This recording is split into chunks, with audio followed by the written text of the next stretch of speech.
안녕하세요 여러분, 환영하고 축복합니다. 142일차입니다. 오늘은 아모스서를 끼워 읽겠습니다. 오직 정의를 물같이 라는 주제로 하나님 말씀 함께 나누겠습니다. 네, 우리는 호세아서를 봤는데요. 호세아서는 하나님의 사랑을 말하고 있다면 이 아모스는 하나님의 공의를 말하고 있습니다. 이것은 똑같은 하나님의 성품이고요. 이 호세아와 아모스는 동시대 여로보암 2세 때 솔로몬 이후로 가장 잘 살던 시대다, 이렇게 생각하시면 되겠습니다. 잘 먹고 잘 살 때 부패했다, 이렇게 보시면 되겠습니다. 그렇기 때문에 하나님께서 정의를 물같이 흐르게 하라, 이렇게 말씀하셨다는 것이죠. 네, 우리 먼저 기도하겠습니다. 하나님 아버지 감사합니다. 오늘도 저희를 말씀 앞에 불러주시니 감사합니다.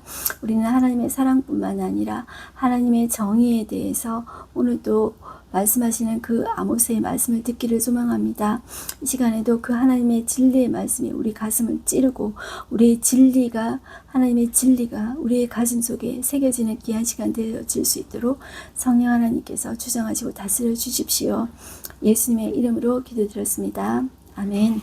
네, 진리의 말씀은 우리를 아프게도 하지만 이것이 우리를 살립니다. 우리가 진리에 대한 갈망이 저와 여러분 속에 더욱더 불일 듯이 일어났으면 좋겠습니다. 아모스서 1장에서 5장까지 우리 한번 살펴보겠습니다. 우리는 이 시대가 지금 솔로몬 이후에 가장 잘 살고 있는 여로보암 2세 때라고 생각하셔야 되겠습니다. 이 열왕기 상하에서는 사실 이 시기에 대한 정보가 이렇게 많지가 않습니다. 그 사회상에 대한 정보가 많지 않은데 오늘 나오는 이 아모스서는 그 사회상에 대해서 잘 나오고 있습니다. 아주 풍부한 정보들을 제공하고 있는데요. 당시 북쪽 이스라엘은 국력이 아주 강해졌어요. 무역 통상을 통해서 부유한 사람이 많이 생겼습니다. 아모스는 그들이 어떤 삶을 살고 있는지 잘 보여주고 있어요. 뇌물이 방법이었고 불의한 재판이 일상이었습니다. 공의가 매몰되고 고아와 과부가 발붙일 수 없는 그런 사회상을 이루고 있었어요. 그리고 극심한 빈부 격차도 있었습니다. 이러한 상황 속에서 하나님은 아모스를 부르셨습니다. 북이스라엘의 멸망이 사실 얼마 남지 않았어요. 여로보암 2세 때 제일 잘 살았다 그랬죠. 40년 뒤에 망했습니다. 아수르에 의해서. 자, 이때 이 아모스의 직업이 뭐냐면 자기는 두과의 목자로서 뽕나무를 키우고 양을 치는 목동이라고 이야기하고 있습니다. 근데 사람들은 뭐 이런 직업을 가졌다 그러면 사실 조금 얕봅니다. 그런데 절대로 얕볼 수 없는 것이 1장에 보면 그가 얼마나 국제 정세에 대해서 이렇게 해박한 지식을 가지고 있는지 그것을 볼 수가 있습니다. 이 아모스가 아무런 관심도 없는데 여러분들 그냥 하나님이 너 예언해라 이렇게 기계적으로 이렇게 말하고 이 아모스가 그것을 받아줬다고 적었다고 이렇게 보시면 안 되겠습니다. 네, 아모스가 이 세상의 이 역사들을 이 이스라엘 주변의 나라들을 볼 때 너무나도 가슴 아픈 마음으로 기도하고 있었다. 그 가운데 하나님의 예언을 받았다. 이렇게 보셔야 되겠습니다. 네, 그래서 우리는 오늘 5장까지를 한번 살펴보겠습니다. 네, 1장을 펴놓으시고요. 자, 우리는 여기에서 이 타임라인을 다시 한번 더 정리 한번 해보겠습니다. 우리는 열왕기 하 14장까지 봤어요. 예후 왕조 4대까지 되는데요. 이 4대는 이 지금 여로보암 2세 때 다음 스가랴 왕 때까지가 예후 4대까지가 되겠습니다. 거기가 아합왕 이야기 몸통 부분의 이야기가 됩니다. 그 사이에 우리는 세 권의 예언서를 끼워 냈습니다. 호세아서를 우리는 봤고요. 호세아서는 하나님의 사랑에 대해서 봤죠. 주제는 심판하시나 구원하신다. 그 하나님의 사랑이 중심에 있다는 것을 꼭 기억하시고요. 그리고 하나님의 공의에 대해서 말하고 있는 아모스서를 우리는 볼 것입니다. 9장까지 있습니다. 이 아모스서는 당시 북이스라엘의 상황에 대한 구체적인 정보를 주고 있습니다. 그리고 이제 요나서를 우리는 끼워 읽는데요. 최초의 이제 인간 선교사라고 할 수가 있습니다. 요나는 강대국 아수르의 미래에 대해서 이제 예언하게 되는 것이죠. 그 다음에 다시 열왕기 하로 돌아옵니다. 열왕기 하 15장으로 돌아와서 스가랴 왕까지 하고 나면 예후 왕조 끝 해서 아합 왕 이야기가 이제 몸통 부분의 이야기가 끝이 납니다. 우리는 이렇게 타임라인을 정리해 두고요. 아모스서 1장 1절로 가겠습니다. 유다 왕 우시야의 시대에 곧 이스라엘 왕 요아스의 아들 여로보암의 시대에 지진전 2년에 드과의 목자 중 아모스가 이스라엘에 대하여 이상으로 받은 말씀이라 이렇게 이야기하고 있습니다. 여러분들 드과는 어떤 곳이냐면 그 예루살렘 근처입니다. 예루살렘이 남쪽 유다죠. 그러니까 이 아모스는 남쪽 유다 사람이에요. 드과의 목자라고 이야기하고 있어요. 그런데 자, 북쪽 이스라엘에 대한 예언을 이야기하고 있습니다. 그 당시에 북쪽 이스라엘은 정말로 잘 살던 때라고 하고 있죠. 그런데 무슨 예언을 하겠어요? 자, 이 예언은 이들이 잘 먹고 잘 살게 됨으로 인해서 타락하게 되었다 그랬죠. 그러니까 이 예언의 말씀은 경고입니다. 그렇기 때문에 절대로 자기들 듣기에 좋은 그런 메시지는 아니죠. 자, 여러분들도 생각해 보세요. 내가 지금 잘 먹고 잘 살고 있다. 그런데 하나님이 경고의 메시지를 줬다. 그럼 여러분들 받으시겠습니까? 지금 이런 상황이라고 생각하고 여러분들 들어보시면 좋겠습니다. 자, 1장에 오시면 아모스는 이 북쪽 이스라엘은 제일 끝에 둡니다. 이 메시지의 심판에 대한 메시지는 제일 끝에 두고 북쪽 이스라엘을 타겟으로 둔다고 생각하시고 마치 여러분들은 스나이퍼라는 거를 여자분들은 잘 모르실 텐데 이제 그 총격전을 벌일 때 타겟이 있습니다. 타겟이 이스라엘이라 생각하시고 이렇게 주변에서부터 딱딱 공략해 와가지고 딱딱딱딱 총으로 쏩니다. 쏘다가 타겟 정중간을 누른다고 이렇게 한번 생각을 해보십시오.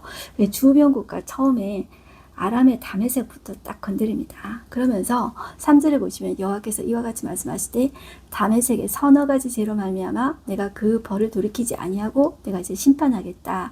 이렇게 이야기하면서 죄에 대해서 이야기를 쭉 하고 있습니다. 그런데 이런 패턴들이 반복이 되거든요. 나라 이름 쭉 나오고 서너 가지 죄로 말미암아 내가 심판하겠다. 벌을 내리겠다.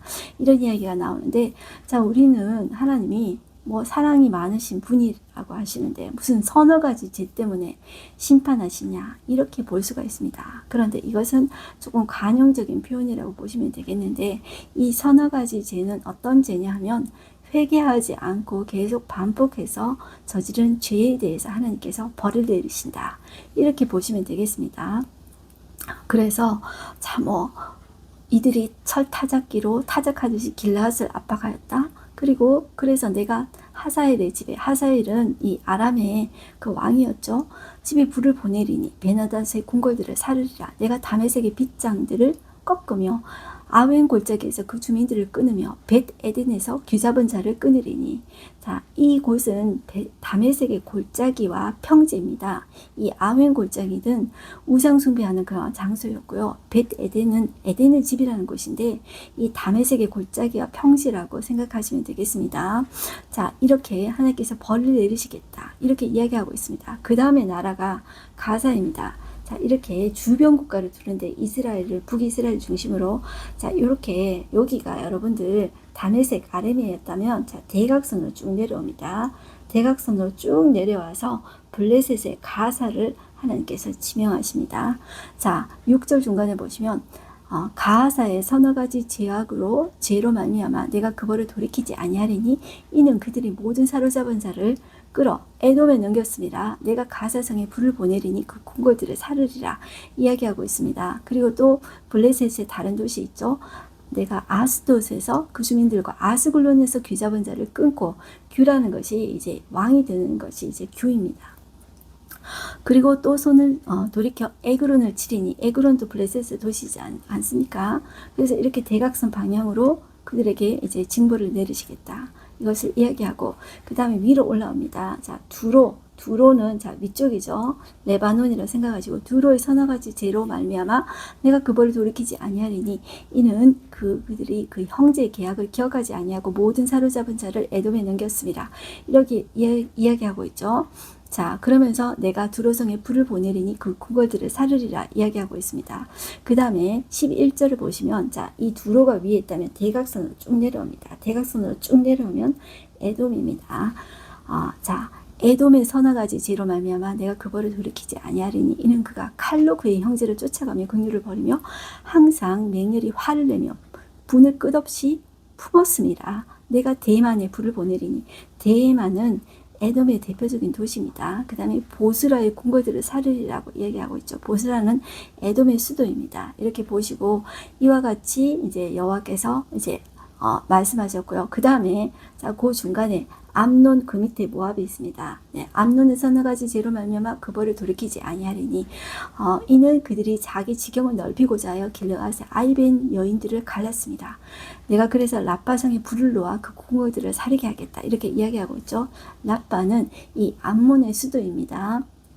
요단강 동쪽에 위치하고 있습니다. 네, 이렇게 제가 처음에 이야기했듯이 이 아모스가 드고아의 목자로서 뭐 뽕나무 재배하고 양치는 목자라고 이렇게 무시하면 안 되는 것입니다. 왜냐하면 이런 국제 정세 이 아픔을 가지고 이 아모스가 기도한 상태였습니다. 그 가운데서 하나님께서 그 나라들에 대한 예언의 메시지를 주셨다 이렇게 생각하셔야 되는 것입니다. 그래서 하나님께서 어떤 예언자를 쓰실 때 아무것도 없는 그런 사람을 그냥 기계적으로 딱 보내서 예언한다 이렇게 보시면 안 되겠습니다. 그가 아픔으로 기도하고 있었던 사람이다 이렇게 보시고 나중에 보시면 여러분들 너는 유다에 가서 예언해라. 너는 뭐 뽕나무 치는 사람 아니냐? 뭐 이런 식으로 무시하는 것들이 나옵니다. 하나님께서 사람을 들어 쓰실 때 여러분들 어떤 사람인지 다 들어 쓰십니다. 부족한 사람들을 들어 쓰시죠. 그런데 그 사람에 대해서 여러분들 무시하고 이것은 하나님을 무시하는 것이라고 여러분들 보셔야 됩니다. 이 예언은 아모스라는 사람을 통해서 쓰셨지만 하나님께서 그 안에 메시지를 주신 것입니다. 그 사람의 모든 예언자의 모든 삶과 그의 모든 결점을 다 이용하셔서 그의 가정과 모든 삶을 이용하셔서 쓰신 것입니다. 그래서 그 메시지 자체를 여러분들 존중하셔야 되겠습니다. 2장으로 한번 오시겠습니다. 그 다음에는 그 암몬 밑에 모압이라는 나라 있죠. 이제 모압의 서너 가지 죄로 말미암아 내가 그 벌을 돌이키지 아니하리니 이는 그가 에돔왕의 뼈를 불살라 죄를 만들었습니다. 내가 모압의 불을 보내리니 그리옷 궁궐들을 사르리라 이렇게 이야기하고 있습니다. 내가 그 중에서 재판장을 멸하며 지도자들을 그와 함께 죽이리라 여호와께서 말씀하시니라 이렇게 말하고 있습니다. 그 다음에 유다에 내리신 벌 유다의 서너 가지 죄로 말미암아 내가 그 벌을 돌이키지 아니하리니 이야기하고 있습니다. 그런데 유다에 대해서는 뭐 어떤 다른 죄악보다도 말씀 가지고 이야기합니다. 여호와의 율법을 멸시하며 그 율례를 지키지 아니하고 그의 조상들이 따라가던 거짓 것에 미혹되었습니다. 내가 유다의 불을 보내리니 예루살렘의 궁궐들을 사르리라 이렇게 유다는 짧게 이야기하고 있고요. 그 다음에 북이스라엘에 내리신 벌에 대해서 이야기하고 있는데요. 자, 이것은 2장부터 9장까지 계속되고 있어요. 그 장수가 많은 거예요. 그러니까 주된 예언이 누구에 대한 예언이다. 북이스라엘에 대한 예언이다. 이렇게 보시면 되겠습니다. 6절 보시면 여호와께서 이와 같이 말씀하실 때 이스라엘의 서너 가지 죄로 말미암아 내가 그 벌을 돌이키지 아니하리니 그런데 명목상 서너 가지 죄가 아닙니다. 그 리스트가 나오는데 엄청 많습니다. 자, 그들의 사회상에 대해서 이야기하고 있는데 그들의 부패상을 그대로 볼 수가 있습니다. 이는 그들이 은을 받고 의인을 팔며 신 한 켤레를 받고 가난한 자를 팔며 이야기하고 있습니다. 여러분들 사람을 은을 받고 판대요. 그런데 그 사람이 의인이에요. 그런데 팔아요. 그리고 여러분들 신 한 켤레로 가난한 자를 파는 것이 그 당시에 죄악이었습니다. 여러분들 돈이면 다다란 거죠. 여러분들 오늘도 얼마나 부패합니까? 돈이면 다다고 생각하지 않습니까? 그런데 그 당시에 여로보암이 있을 때 그렇게 잘 살 때 정말 빈부의 격차가 이렇게 심했다는 거죠. 잘 사는 사람은 얼마나 잘 사는지 뒤에 나옵니다. 그런데 가난한 사람은 어떻게 됐다고요? 신 한 켤레로 사람을 팝니다. 그리고 7절 힘없는 자의 머리를 티끌 먼지 속에 발로 밟고 연약한 자의 길을 굳게 하고 아버지와 아들이 한 젊은 여인에게 다녀서 내 거룩한 이름을 더럽혔다는 거예요. 자, 이것은 어떤 그 당시에 단순한 성도들의 타락상을 이야기해 주고 있는 것이 아니라요. 바알 종교로 인해서 그 여자는 젊은 여인은 바알 신전에 있는 젊은 여자 성창입니다. 그래서 그 성창과 이제 관계를 하는데 아버지가 뭐 했던 상관이 없습니다. 아들이 했던 상관이 없습니다. 자, 이런 바알 신전에서 그런 모습들을 이야기하고 있는 것이라고 여러분들 보시면 되겠습니다. 자, 그리고 8절 모든 제단 옆에서 전당 잡은 옷 위에 누우며 그들의 신전에서 벌금으로 얻은 포도주를 마셨다. 이 사회상에 대해서 이렇게 이야기해 주고 있다는 거죠. 자, 그리고 12절 한번 볼게요. 자, 그러나 너희가 나실 사람으로 포도주를 마시게 하며 그들의 악에 대해서 이야기하고 있는데 제가 좀 뛰어넘었습니다. 나실 사람은 여러분들 구별된 사람들이 아닙니까? 이 나실 사람들은 구별된 게 뭐 하지 말라는 게 세 가지가 크게 있습니다. 포도주 독주 먹지 말라. 그리고 머리에 삭도 대지 말라. 그리고 시체 가까이 하지 말라. 그런데 이거를 시키는 것입니다. 포도주 마시게 한 것이죠. 그리고 선지자에게 명령해서 너희는 예언하지 말라. 이렇게 이야기한 거죠. 자, 이 사람들이 이렇게 이제 타락했다는 것입니다. 그리고 중간에 많이 나오는데 제가 좀 뛰어넘겠습니다. 16절 보시면 용사 가운데 그 마음이 굳은 자도 그날에는 벌거벗고 도망하리라. 여호와의 말씀이라. 자, 이때 너희들 그렇게 잘 먹고 잘 살지. 그런데 너희들 마지막 날이 이른다. 그날은 너희들 잡혀가는 날이다. 그날은 아수르가 침략해서 벌거벗고 도망가는 날이라는 것입니다. 자, 이렇게 보시고 3장에도 오시면 이스라엘에 대한 예언입니다. 북쪽 이스라엘에 대한 예언입니다. 그런데 하나님이 내가 너희를 사랑했다. 내가 너희만 알았다. 이런 표현을 하십니다. 네, 알았다라는 표현은 히브리어로 야다라는 표현이라고 했습니다. 이것은 결혼관계에서 아는 것이라고 이야기했습니다. 그런데 이거를 조금 더 제가 직접적으로 말씀드려 볼까요? 이것은 결혼관계에서 안다라는 말은 다른 말로 동침하다, 경험하다 라는 뜻입니다. 다 살아보고 신체적으로 뿐만 아니라 그의 육체적으로 그들의 성품과 그의 모든 약점과 이런 모든 것을 안다는 표현을 하나님이 야다, 안다라는 표현을 하는데 내가 너희를 알았다, 이렇게 알았다는 표현을 쓴다는 것입니다. 네, 1절 보겠습니다. 이스라엘 자손들아 여호와께서 너희에 대하여 이르시는 말씀을 이 말씀을 들으라. 애굽 땅에서 인도하여 올리신 모든 족속에 대하여 이르시기를 내가 땅의 모든 족속 가운데 너희만을 알았나니 내가 너희를 알았어. 그러므로 내가 너희 모든 죄악을 너희에게 보응하리라 하셨나니 자, 너희만 이렇게 알고 내가 사랑했어. 그런데 너희가 이렇게 죄악을 지었는구나. 그렇기 때문에 내가 너희가 보응한다, 심판한다. 그런데 그 심판은 그냥 때리고 맞는 것이 아니라 하나님 화내고 마는 것이 아니라 돌아오라는 하나님의 정말 안타까운 사랑에서 하는 말이라는 것을 여러분들 보셔야 된다는 것입니다. 자, 그리고 그 다음에 자, 소제목 나오는 것이 사마리아에 내리신 벌이 나오죠. 9절 보겠습니다. 아스도스의 궁궐들과 애굽 땅의 궁궐들에게 선포하여 이르기를 너희는 사마리아 산들에 모여 그 성중에서 얼마나 큰 요란함과 학대함이 있나 보라 하라.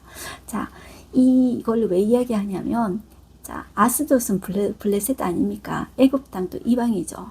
자, 그들의 궁궐들에게 선포해서 사마리아 산에 모여 와보라는 거죠. 자, 이스라엘의 멸망을 너희들이 목격할 것이다. 그러니까 너희들 와서 한번 봐봐라.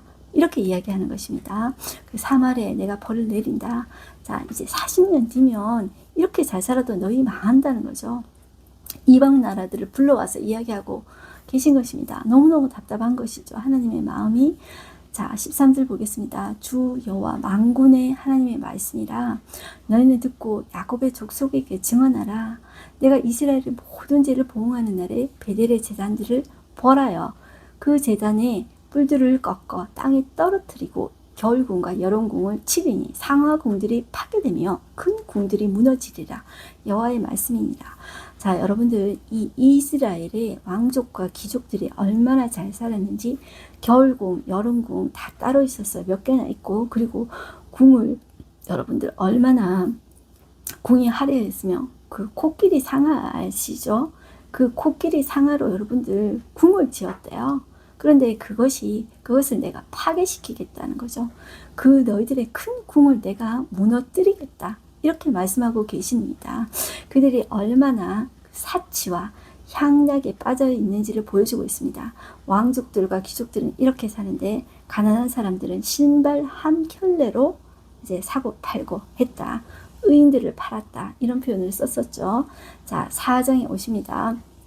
이스라엘의 그 타락한 부유층에 대해서 이야기하고 있습니다. 사마리아 산에 있는 바산의 암소들. 자, 바산의 암소들은 타락한 부유층을 이제 빗대어서 이야기하는 것입니다. 이 말을 들으라. 너희 힘없는 자를 학대하며 가난한 자를 압제하며 가장에게 이르기를 술을 가져다가 우리로 마시게 하라 하는도다. 자, 이렇게 그들의 사회상이었습니다. 그래서 하나님께서 내가 너희를 심판하겠다. 이제 이렇게 이야기하는 것입니다. 돌아오지 아니하는 백성 이스라엘에 대해서 하나님께서 계속 이야기하고 계시는데요. 그런데도 그들은 종교적인 행위를 이제 끊임없이 하고 있는데요. 자, 4절 보실게요. 너희는 베델에 가서 범죄하며 길갈에 가서 죄를 다하며, 자, 이들이 종교적인 장소였죠. 아침마다 너희 희생을 3일마다 너희 11조를 드리며 이런 종교적인 행위를 하는 것입니다. 자, 5절 보시면 누룩 넣은 것을 불살라 수은제로 드리며 낙헌제를 이제 기쁘게 드린 제사를 낙헌제라고 합니다. 소리내어 선포하려면야 너희들 그거 너희가 기뻐하는 거지 내가 기뻐하는 거 아니라는 거죠. 하나님이 기뻐하는 거 아니라는 거죠. 자, 이스라엘 자손들아, 이것이 너희가 기뻐하는 바 아니라 주 여호와의 말씀이니라. 그거 너희가 기뻐하는 행위지. 그 종교 행위로 너희가 만족하기 위해서 하는 거지. 나는 그거 기뻐하지 않아. 이렇게 이야기하신다는 것이죠. 그러면서 하나님이 반복적으로 5번이나 반복하십니다. 너희가 내게로 돌아오지 아니하였느니라. 여호와의 말씀이니라. 자, 5번 반복합니다. 자, 이것이, 자, 여러분들 8절 끝에도 너희가 내게로 돌아오지 아니하였느니라. 하나님의 마음이 얼마나 안타까웠어요. 내가 재앙을 내렸는데 너희가 이래도 내게 돌아오지 아니하였노라. 반복적으로 이야기합니다. 내릴 수 있는 재앙 거의 다 이야기합니다. 내가 팥중이로 너희를 쳤어. 그런데도 너희가 내게 돌아오지 아니하였어. 그리고 너희가 내가 전염병으로 보냈어. 악취가 나게 했어. 그런데도 너희가 내게 돌아오지 아니했어. 그리고 자, 11절 중간에 너희가 불 붙는 가운데서 빼낸 나무 조각까지 되었어. 그런데도 내게 돌아오지 아니하였어. 이렇게 이야기하고 있습니다. 하나님께서 계속 돌아오라는 이야기입니다. 네, 5장으로 가겠습니다. 5장은 애가입니다. 여러분들, 이 히브리의 애가는 사람이 죽었을 때 부르는 것입니다. 그런데 지금 이들은 지금 여로보암 2세 때 잘 먹고 잘 살고 있는 때라고 하고 있죠.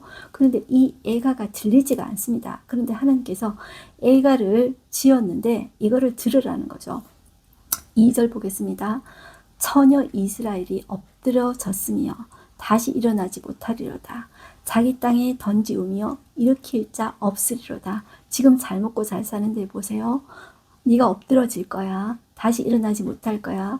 네가 이 땅에 던져질 거야. 일으킬 자 없을 거야. 이 말이 들어오겠습니까? 그런데 하나님께서 노래를 부르게 하시는 것입니다. 제발 좀 들으라는 거죠. 너희는 그렇지 않으면 죽는다. 이렇게 이야기하고 있습니다. 3절 주 여호와께서 이와 같이 말씀하시되 이스라엘 중에서 1000명이 행군에 나가던 성읍에는 100명이 남고 100명이 행군에 나가던 성읍에는 10명만 남으리라.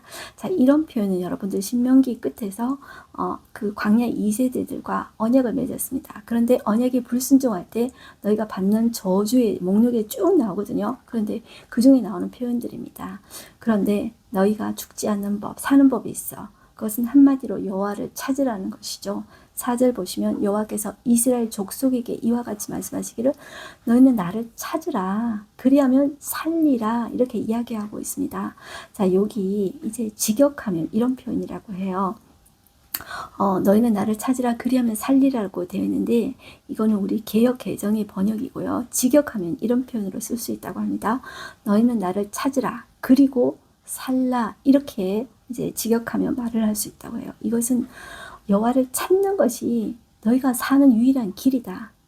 반대로 너희가 찾지 않는다면 죽음이다. 이런 표현이라고 합니다. 네, 5절 보시면 베델을 찾지 말며 길갈로 들어가지 말라. 알고 브엘세바로 또 나가지 말라. 길갈은 반드시 사로잡히겠고 베델은 비참하게 될 것입니다. 하셨나니 너희는 여호와를 찾으라. 그리하면 살리라. 그렇지 않으면 너희가 불같이 요셉의 집에서 임하여 멸하시리니 베델에서 그 불들을 끌 자가 없으리라. 이렇게 이야기하고 계십니다. 이것이 살 유일한 길이라는 거죠. 어떤 장소를 거룩한 장소 우리 많이 했었죠. 길갈, 브엘세바 이런 장소가 중요한 것이 아니라 하나님을 찾는 것. 진심으로 하나님을 찾는 것, 하나님 앞에 나아가는 것, 그것이 유일한 살 길이라는 것입니다.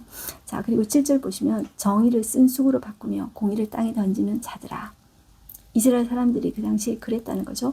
묘성과 삼성을 만드시며, 자, 이 묘성과 삼성은, 자, 묘성은 황소 자리에 있는 대표적인 별물이라고 해요. 그리고 삼성은 오리온 자리라고 이야기합니다. 네, 이것은 하나님이 그 창조주시라는 거, 모든 별들, 1월 성신, 이것도 우상 섬겼잖아요. 그런데 이것도 누가 만드셨다? 묘성과 삼성도 누가 만드셨다? 하나님이 만드셨다. 하나님이 창조주시다. 그것을 이야기하고 있습니다. 그런데 그것을 우상 섬기듯이 섬겼다는 거죠. 사망의 그늘을 아침으로 바꾸시고 낮을 어두운 밤으로 바꾸시며 바닷물을 불러 지면에 쏟으시는 이를 찾으라. 그가 창조주이시며 그가 역사의 주관자이십니다. 그의 이름은 무엇이라고 합니까? 여호와 신이라. 이렇게 이야기하고 있습니다. 자, 그리고 그가 강한 자에게 갑자기 패망에 이르게 하신즉 그 패망이 산성에 미치느니라. 자, 강한 자 누구입니까? 이제 앞으로 이제 아수르에게 망할 거예요. 갑자기 패망에 이르게 하신즉 그 패망이 그 너희 성에 미칠 거야. 10절 보시면 무리가 성문에서 책망하는 자를 미워하며 정직히 말하는 자를 싫어하는도다. 자, 여기에서 또 다시 그들의 죄악상에 대해서 다시 이야기해요.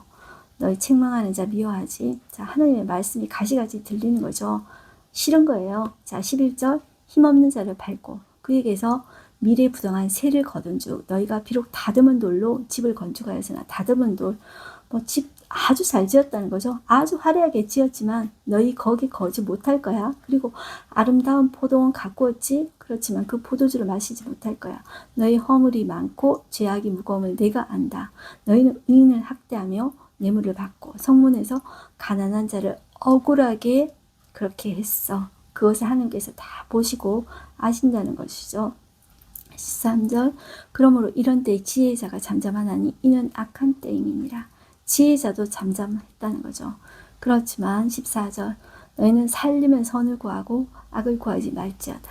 만군의 하나님 여호와께서 너희 말과 같이 너희와 함께 하시리라. 네, 여기서 말하는 선은 무엇입니까? 제가 지난 시간에도 말했지만 하나님이 보시기에 좋았더라. 그것이 선입니다. 그것이 뭐냐면 토라, 하나님의 말씀입니다. 하나님의 말씀을 구하고 악을 구하지 말지어다. 그렇게 해야 산다는 것이죠.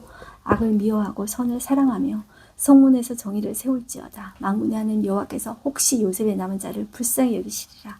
이렇게 이야기하고 있습니다. 그러면서 21절 보겠습니다. 내가 너희 절기를 미워하며 멸시하며 너희 성회들을 기뻐하지 아니하나니 너희가 내게 번제나 소제를 드릴지라도 내가 받지 아니할 것이요 너희의 살찐 희생의 화목제도 내가 돌아보지 아니하리라. 내 노래소리를 내 앞에서 그칠지어다. 내 비파소리도 내가 듣지 아니하리라. 이렇게 이야기하고 있습니다. 제가 우리 그 어성경 먼저 하신 강사 이제 분이 있으십니다. 활발하게 활동하고 계시고 이제 패션 디자이너로 이제 일하고 계시는 그 선배님이 계십니다. 어성경 이제 강사 선배님인데 그 선배님이 이렇게 말씀하셨습니다. 우리의 종교적 열심은 하나님의 마음을 움직이지 않는다. 이렇게 말씀하시더라고요. 하나님을 정말로 믿을 때 그것이 삶으로 흘러나온다. 그리고 이분이 이렇게 이야기하시는데 제가 너무 공감이 되었어요. 내가 내 주위에 가장 약한 사람에게 하는 것이 나의 신앙의 수준이다. 이렇게 이야기하시는데 제가 정말 공감이 되었어요. 여러분들 이것이 제가 왜 이야기하는 것입니까?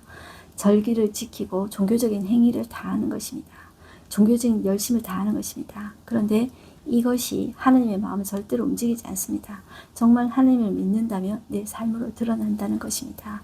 그래서 이 아모스는 이렇게 이야기합니다. 24절 오직 정의를 물같이 공의를 마르지 않는 강같이 흐르게 할지어다. 요즘에 여러분들 매스미디어에서 정의를 물같이 공의를 마르지 않는 강같이 흐르게 할지어다. 이런 말을 인용하고 있는데요. 이것은 여러분들 그냥 성경의 말을 그냥 하는 것이 아닙니다. 우리의 삶이 그것을 드러내야 한다는 것입니다. 25절 이스라엘 족속아 너희가 40년 동안 광야에서 희생과 소제물을 내게 드렸느냐? 너희 왕 시국과 기온과 너희 우상들과 너희가 너희를 위하여 만든 신들의 별 형상. 여기 앞에서 주님 여러분들 말한 식꽃 기운이 이게 뭐냐 하면 별 형상을 섬기는 그런 것입니다. 자, 이것이 1월 성신을 숭배하는 것입니다. 그 이스라엘 사람들이 1월 성신을 숭배했다는 것이죠. 자, 이것을 지고 너희가 이제 너희 앗수르 끌려간다. 이렇게 이야기하는 것입니다. 내가 너희를 다메섹 밖으로 사로잡혀 가게 하리라. 그의 이름이 만군의 하나님이라 불리우는 여호와께서 말씀하셨느니라. 이렇게 경고의 말씀을 이야기하고 계십니다. 오늘 하루 한 주 말씀 보겠습니다. 오직 정의를 물같이 공의를 마르지 않는 강같이 흐르게 할지어다. 네, 오늘의 인사이트 보겠습니다. 우리 크리스천들에게 주어진 영적 의무는 단순히 교회 안에서의 예배와 기도에만 그치지 않습니다. 우리의 일상과 말과 행동, 결정에 이르기까지 신앙은 우리 삶의 모든 영역에 반영되어야 합니다. 사회적인 약자를 보살피고 가난한 이웃에게 손을 내미는 것, 모두에게 공정한 대우를 보장하는 사회를 만드는 것이야말로 우리가 추구해야 될 신앙의 실천입니다. 하나님께서는 우리 각자에게 부여하신 재능과 물질을 통해서 이 세상에 정의와 공의를 구현하기를 바라고 계십니다. 이것이 우리를 향한 하나님의 부르심입니다. 이렇게 이야기하고 있습니다. 우리가 말로만 하는 것이 아니라 하나님이 우리에게 주신 이러한 것들이 흘러 넘쳐야 되겠습니다. 우리 가장 약한 사람들에게 그런 흘러 넘치는 것들이 있어야 되겠습니다. 여러분들 강한 사람에게 약하고 약한 사람에게 강한 것은 세상의 법입니다. 그러나 하나님의 법은 그렇지 않습니다. 우리 가운데 약자들을 돌아보고 정말 그들을 위해서 기도해 주는 우리가 되었으면 좋겠습니다. 기도하겠습니다. 하나님 아버지 감사합니다. 하나님, 이 아모스를 통해서 하나님은 그 당시에 이스라엘 사람들이 얼마나 부패했는지를 보여주고 계십니다. 하나님의 마음은 얼마나 아프셨을까요? 그들이 겉으로 하나님을 잘 믿는 척하고 갖은 종교행위는 다 하지만 하나님 그것을 받지 않으십니다. 하나님, 우리들의 이웃에게 어떻게 하나님의 사랑이 흘러가고 있는지요. 내가 하나님의 사랑이 정말 있다면 하나님 그것이 우리 이웃에게, 우리 약자들에게 흘러넘치기를 소망합니다. 하나님, 가난한 자, 약자들을 향하여서 그들을 격려하고 따뜻한 말 한마디, 조금이라도 우리가 물질을 흘려보내고 사랑을 흘려보낼 수 있는 우리가 되어지게 하여 주시옵소서. 그래서 하나님이 누구이신지 하나님의 사랑과 하나님의 정의를 보여주는 우리가 되어지게 하여 주시옵소서. 이 악한 시대 가운데 하나님의 정의가 하수같이 물같이 흘러넘치기를 소망합니다. 우리가 그 하나님을 사랑하며 그 진리를 사랑하는 우리가 되어지게 하여 주시고 사랑과 진리에 대한 갈망이 우리 속에 점점 더 흘러넘칠 수 있도록 하여 주시옵소서. 이 기독교가 하나님을 믿는 우리가 지탄받는 이 시대에 자, 무엇이 문제이겠습니까? 우리가 세상 사람들과 똑같이 사는 것이 우리 문제가 아니겠습니까? 우리가 정말로 하나님을 믿는다면 하나님의 정의가 우리 속에 구현되며 흘러넘칠 수 있도록 하나님 역사해 주시옵소서. 하나님의 진리를 사모하는 마음이 점점 더 커질 수 있도록 진리에 대한 갈망을 우리 속에 흘러넘치도록 부어 주시옵소서. 예수님의 이름으로 기도드렸습니다. 아멘. 여러분들, 하나님을 사랑하는 것은 표시가 나게 되어 있습니다. 흘러넘치게 되어 있습니다. 저와 여러분들이 그 진리를 흘러보내는 저와 여러분들이 되십시다. 승리하십시다. 화이팅입니다.